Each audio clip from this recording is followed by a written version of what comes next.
pendapat para ulama ya berkaitan dengan hadis man mata an siyamin sama anhu ahluh awwaliyuh.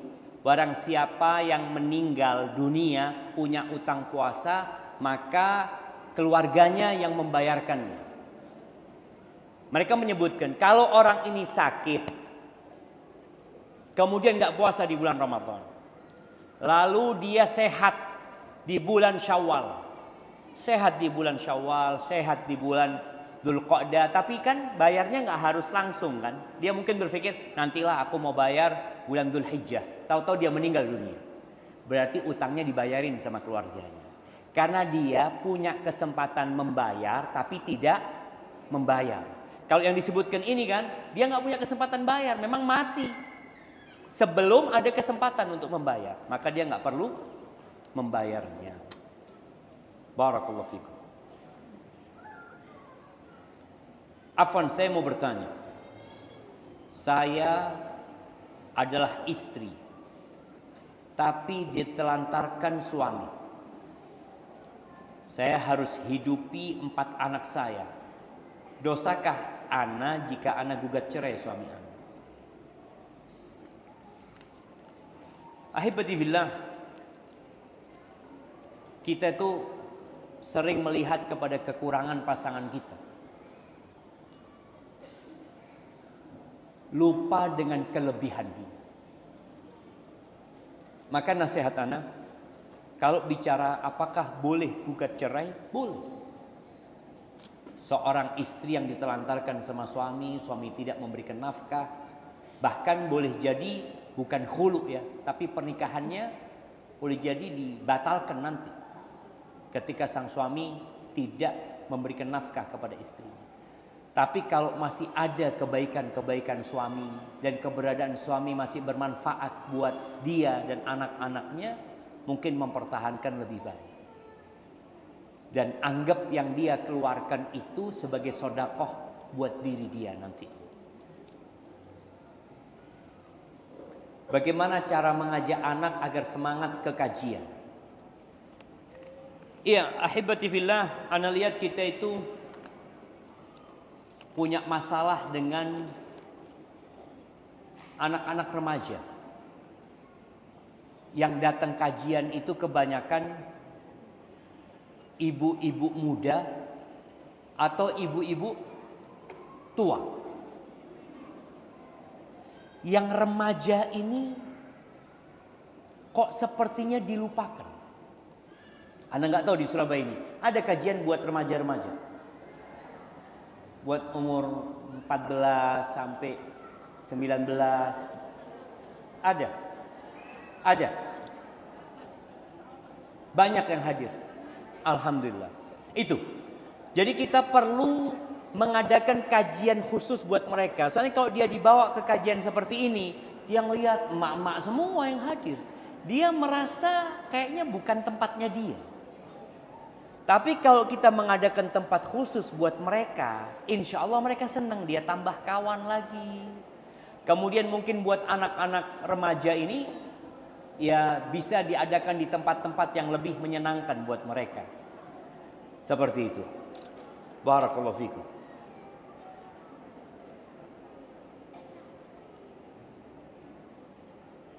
Ustaz, setelah ini akan datang bulan Ramadan. Tolong doakan kami semua yang hadir di sini agar dapat berjumpa dengan Ramadan. Nah, Allahumma ballighna Ramadan. Allahumma sallimna li Ramadan wa sallim Ramadan lana wa taqabbalhu minna wa tasallamhu minna mutaqabbalan. Dan tolong motivasi bagi wanita yang berhalangan di malam Lailatul Qadar.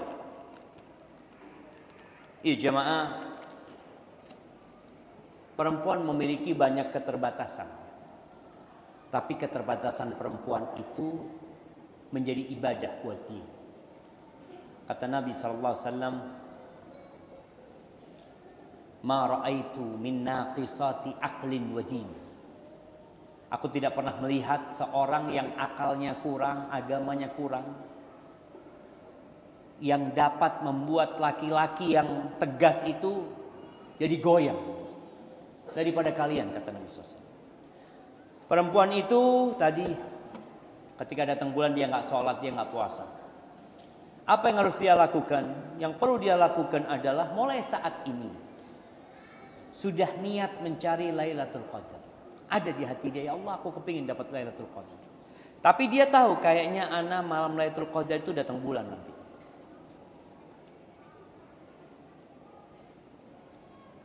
Yang dilakukan di malam Lailatul Qadar itu bukan hanya sholat. Engkau tetap bisa berzikir. Engkau bisa malam itu terus berdoa memohon kepada Allah. Allahumma innaka afuun tuhibbul afwa fa'fu anni. Allah jemaah. Di malam terindah sepanjang tahun kita itu disuruh minta maaf sama Allah SWT. Allahumma innaka afuun tuhibbul afwa fa'fu anni. Yang kedua, engkau bisa sedekah di malam itu. Engkau bikinkan berbuka buat orang-orang puasa. Engkau bikinkan sahur buat orang-orang yang puasa. Atau engkau memotivasi anakmu, suamimu untuk beribadah. Karena ad-dalu 'alal khairi kafa'ilih. Orang yang menunjukkan orang lain kepada kebaikan seperti yang berbuat. Engkau katakan kepada suamimu, bang, engkau itikaf dong. Bismillah, aku yang ngurusin di rumah. Anak-anak aku yang ngurusin. Bismillah, engkau berangkat itikaf. Istrinya nggak bisa itikaf, tapi dia nyuruh suaminya itikaf. Atau dia memfasilitasi anaknya itikaf, insya Allah dia dapat pahala itikaf itu. Dan perbanyak lagi sodakoh.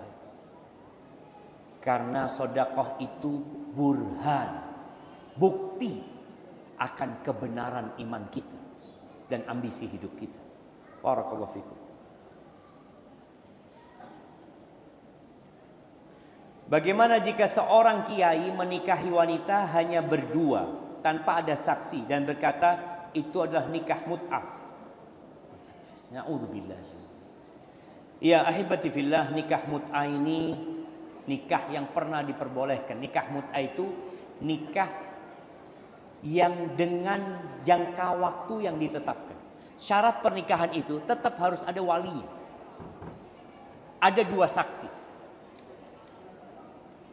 Nikah mut'ah ini nikah yang lengkap persyaratannya itu, tapi ada jangka waktu yang ditetapkan. Saya nikahkan engkau dengan putriku 2 hari.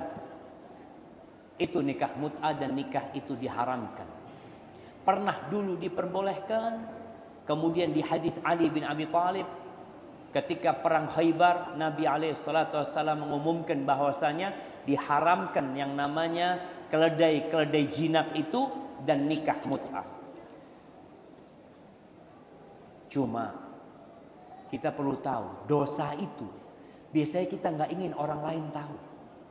Itu dosa.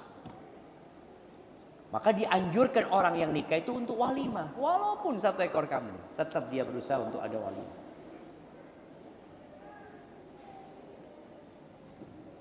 Semoga Allah memberkahi Ustaz. Afwan mau tanya, bolehkah selama Ramadan saya meminta anak lelaki saya untuk mengimami sholat tarawih di rumah?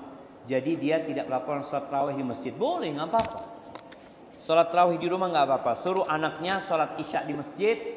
Setelah pulang dari masjid, sholat tarawih di rumah. Dan boleh jadi tarawihnya ditunda. Tarawihnya sebelum sahur umpamanya dia lakukan itu. Jadi kalau di rumah mungkin akan lebih panjang bacaannya. Dan mungkin juga bisa ada istirahatnya.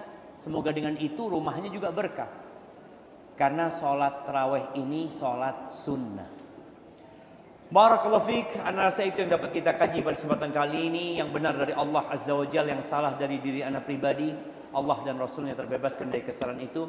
Subhanakallahumma bihamdika asyhadu an la ilaha illa anta astaghfiruka wa atubu ilaik.